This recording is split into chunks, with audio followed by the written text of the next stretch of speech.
दोस्तों नमस्कार, स्वागत है एक बार फिर से। चलिए जानते हैं बिहार की ताजा खबरों को, लेकिन उससे पहले अगर आपने अभी तक इस चैनल को सब्सक्राइब नहीं किया तो सब्सक्राइब कर लें ताकि आपको बिहार की ताजा खबरें रोजाना मिलती रहे।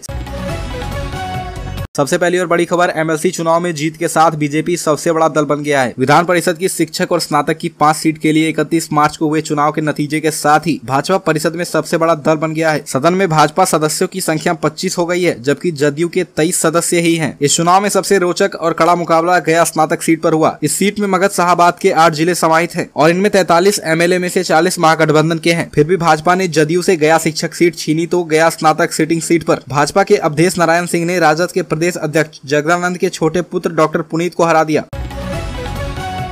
अगली खबर, इस बार हज यात्रियों को मिलेगा फॉरेक्स कार्ड। हज 2023 कैशलेस होगा। हज यात्रियों को सफर के दौरान खाने पीने खरीदने के लिए सऊदी रियाल ले जाने की जरूरत नहीं है। पहली बार हज यात्रियों को इस बार एटीएम कार्ड की तरफ फॉरेक्स कार्ड दिया जाएगा ताकि मक्का मदीना पहुंचकर इस कार्ड से सऊदी रियाल में ऑनलाइन ट्रांजैक्शन कर सके। Forex card state bank of India का होगा। इसी बैंक को फॉरेक्स कार्ड के लिए नोडल एजेंसी चुना गया है। इस बैंक का स्टॉल गया, कोलकाता समेत देश के उन 25 हवाई अड्डों पर रहेगा जहाँ से हज यात्रियों की रवानगी होगी। अगली खबर, मनीष कश्यप मामले की 10 अप्रैल को सुप्रीम कोर्ट में सुनवाई। यूट्यूबर मनीष कश्यप की याचिका पर सुप्रीम कोर्ट में अब 10 अप्रैल को सुनवाई होगी। सुनवाई सीजेआई डीवाई चंद्रचूड़ की बेंच में होगी। मनीष कश्यप की जमानत और अलग अलग राज्यों में दर्ज एफआईआर को एक साथ जोड़ने की मांग की थी, साथ ही एनएसए हटाने की मांग की गई थी। सीजेआई ने याचिका पर कहा कि पहले मामले को देखेंगे, फिर इस पर सुनवाई करेंगे। मामले की अगली सुनवाई 10 अप्रैल को होगी। इससे पहले मनीष कश्यप पर तमिलनाडु पुलिस ने एनएसए के तहत केस दर्ज किया था। बुधवार को तमिलनाडु की मदुरई कोर्ट ने 19 अप्रैल तक मनीष कश्यप की हिरासत बढ़ा दी थी।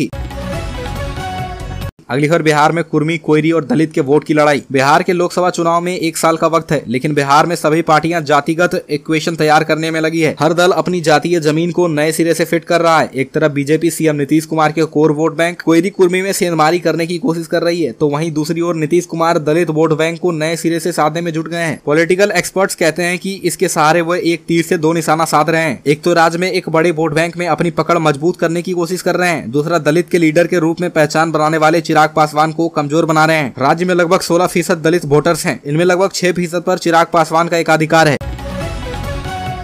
अगली खबर, जाति आधारित गणना में पूछे जाएंगे कुल 17 सवाल। बिहार में 15 अप्रैल से जाति आधारित गणना के द्वितीय चरण का कार्य शुरू होने जा रहा है। इस कार्य को 15 अप्रैल से 15 मई के बीच पूरा किया जाएगा। इसके लिए शिक्षकों को प्रशिक्षण देना भी शुरू कर दिया जा चुका है। द्वितीय चरण का कार्य मोबाइल ऐप, गणना प्रपत्रों और पोर्टल के माध्यम से किया जाएगा। वहीं जनगणना में सबसे जरूरी परिवार के प्रधान का घोषणा पत्र होगा। हर घर के प्रधान को एक घोषणा पत्र देना होगा, जिसमें लिखा होगा कि मैं घोषणा करता हूँ या फिर करती हूँ कि मेरे द्वारा पूरे परिवार के संबंध में जो सूचना दी गई है वह मेरे जानकारी और विश्वास में सत्य है और इसमें से किसी भी सदस्य की गणना अन्यत्र नहीं की गई है। अगली खबर, ग्रेजुएशन पार्ट 3 के परीक्षा फॉर्म भरने की तिथि बढ़ी। बेगूसराय के डिग्री कॉलेजों में स्नातक पार्ट 3 सत्र 2020-23 के परीक्षा फॉर्म भरने की तिथि मिथिला विश्वविद्यालय के द्वारा बढ़ा दी गई है। छात्र अब सामान्य शुल्क के साथ 8 अप्रैल तक परीक्षा फॉर्म जमा कर सकेंगे। वहीं सामान्य विलंब शुल्क के साथ 9 अप्रैल से 11 अप्रैल तक परीक्षा फॉर्म भरेंगे। साथ ही परीक्षा कार्यक्रम में बदलाव किया गया है। कॉलेजों में प्रैक्टिकल विषयों की प्रायोगिक एवं मौखिक परीक्षा 25 अप्रैल से 29 अप्रैल तक आयोजित की जाएगी। लिखित परीक्षा प्रारंभ होने की प्रस्तावित तिथि 2 मई तय की गई है। विश्वविद्यालय ने गाइडलाइन जारी करते हुए कहा कि छात्र छात्राओं को ऑनलाइन माध्यम से भरे हुए परीक्षा फॉर्म की प्रिंटेड कॉपी निकालकर अपने कॉलेज में निश्चित रूप से जमा कर देनी होगी। अगली खबर, 30 अप्रैल तक डेटा अपलोड करें ग्रेजुएशन पास छात्राएं। सीएम प्रोत्साहन योजना की राशि 2 दिनों में मिलेगी। शिक्षा विभाग ने राज्य के विश्वविद्यालयों से 31 मार्च तक ग्रेजुएशन पास छात्राओं की सूची मांगी थी, लेकिन विश्वविद्यालयों से 1,95,867 छात्राओं का ही डेटा मिला है। इससे सीएम प्रोत्साहन योजना की राशि वितरण करने में परेशानी हो रही है। अब विभाग ने डेटा अपडेट करने की तिथि 30 अप्रैल कर दिया है। बिहार में लड़कियां उच्च शिक्षा प्राप्त करें। छात्राओं को प्रोत्साहित करने के लिए नीतीश सरकार ग्रेजुएशन पास करने पर 31 मार्च 2020 तक 25,000 रूपए देती थी। 1 अप्रैल 2021 से इस राशि को बढ़ाकर 50,000 रूपए कर दिया गया। मुख्यमंत्री स्नातक बालिका प्रोत्साहन योजना के तहत इस राशि को देने का प्रावधान किया गया है। अगली खबर, सीएम नीतीश कुमार ने मंच से की शाहनवाज हुसैन की तारीफ। मुख्यमंत्री नीतीश कुमार ने आज मुजफ्फरपुर जिले में मोतीपुर के मुरारपुर स्थित इथेनॉल प्लांट का उद्घाटन किया। देश के पहले अत्याधुनिक तकनीक से लैस इथेनॉल प्लांट का उद्घाटन करते हुए कहा कि इससे रोजगार की संभावना भी बढ़ेगी। सीएम नीतीश कुमार ने इस दौरान इथेनॉल को लेकर इसे संचालन करने वाले लोगों को बधाई भी दिया। कहा कि हमारी मांगे तो लंबे अरसे से केंद्र सरकार से थी कि इथेनॉल प्लांट लगाया जाए। इसी दौरान मुख्यमंत्री ने मंच पर उपस्थित बिहार के पूर्व उद्योग मंत्री और भाजपा के सीनियर लीडर सैयद शाहनवाज हुसैन की ओर मुखातिब होकर कहा कि सैयद शाहनवाज जी अटल जी की सरकार में हमारे साथ मंत्री थे, अब तो इनको मंत्री बनाया ही नहीं जाता।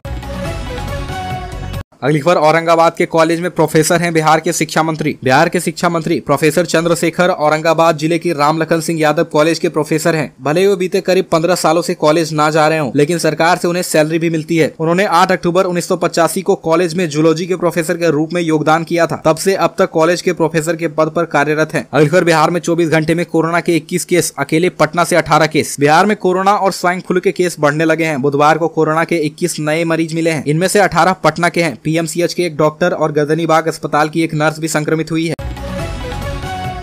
अगली खबर मनीष कश्यप पर लगा एनएसए, जाने कितना खतरनाक है। तमिलनाडु में बिहार के प्रवासी मजदूरों पर हमला करने का फर्जी वीडियो प्रसारित करने के आरोप में गिरफ्तार यूट्यूबर मनीष कश्यप पर तमिलनाडु में राष्ट्रीय सुरक्षा अधिनियम के तहत मामला दर्ज किया गया है। मुदैर के पुलिस अधीक्षक शिव प्रसाद ने बताया, तमिलनाडु में बिहारी प्रवासी मजदूरों पर हमला का फर्जी वीडियो प्रसारित करने वाले मनीष कश्यप को एनएसए अधिनियम के तहत हिरासत में लिया गया है। अगली खबर नीतीश तेजस्वी के जबड़े से 2 सीट निकाल आई भाजपा। बिहार के 5 सीटों पर हुई एमएलसी चुनाव के जो परिणाम आए हैं उसके बड़े सियासी मायने हैं। इस चुनाव में बीजेपी 1 से 2 हो गई, जबकि बिहार में सियासी जमीन तैयार कर रहे प्रशांत किशोर समर्थक उम्मीदवार ने भी 1 सीट पर जीत दर्ज कर ली है। यह चुनाव महागठबंधन खासकर जेडीयू के लिए बड़ा संदेश देने वाला है।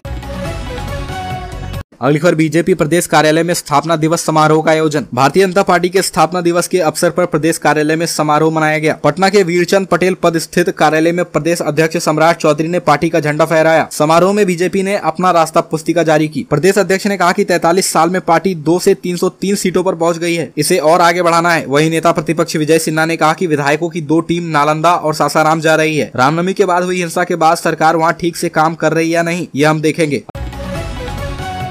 अगली खबर सुशील मोदी ने साधा निशाना, बोले भारत माता की जय बोलना भी नीतीश कुमार को सांप्रदायिक लगता है। बिहार के पूर्व उप मुख्यमंत्री एवं राज्यसभा सदस्य सुशील कुमार मोदी ने गुरुवार को मुख्यमंत्री नीतीश कुमार पर जोरदार निशाना साधते हुए कहा, उन्हें भारत माता की जय बोलना भी सांप्रदायिक लगता है। उन्होंने कहा कि आजादी की लड़ाई के दौरान जिस वंदे मातरम का जय घोष कर क्रांतिकारियों ने संघर्ष और उत्सर्ग की ऊर्जा पाई, उसके गायन को नीतीश कुमार ने वोट बैंक की राजनीति के दबाव में बंद करा दिया। मोदी ने कहा कि संसद सत्र का शुभारंभ राष्ट्रीय गान जनगण मन से और समापन राष्ट्रगीत वंदे मातरम से करने की परंपरा 1992 में कांग्रेस सरकार के समय से ही अब तक जारी है। उन्होंने कहा कि बिहार विधानमंडल के दोनों सदनों में यह संसदीय परंपरा एनडीए सरकार के समय शुरू हुई, लेकिन भाजपा को धोखा देकर राजद के साथ जाते ही नीतीश कुमार ने समापन सत्र में वंदे मातरम को बंद करा दिया।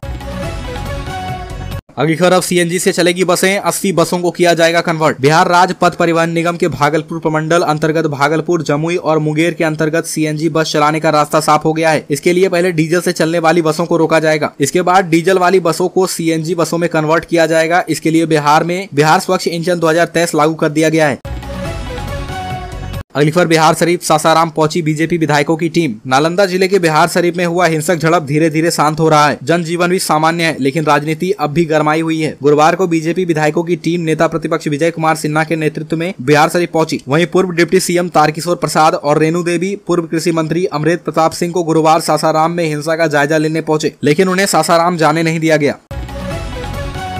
अगली खबर गोपालगंज में बेकाबू हुई दूल्हे की कार, 7 महिलाओं को मारी टक्कर, 2 की मौत। दूल्हे की बेकाबू कार ने 7 महिलाओं को रौंदा। यह घटना बिशंबरपुर थाना क्षेत्र के बलिवंत सागर लक्ष्मीपुर गांव की है। इस सड़क हादसे में 2 महिलाओं की मौके पर ही मौत हो गई, जबकि 3 महिलाओं की हालत गंभीर बताई जा रही है। वहीं 2 महिलाएं खतरे से बाहर है। मृतक महिलाओं की पहचान देवनाथ भगत की 70 वर्षीय पत्नी रामावती देवी और राजेंद्र भगत की 60 वर्षीय पत्नी ललिता देवी है। बारात में दूल्हे की कार अचानक बेकाबू हो गई और महिलाओं को रौंद दिया। इस दौरान दरवाजे पर खड़े होकर बारात देख रही महिलाओं के बीच भगदड़ मच गई।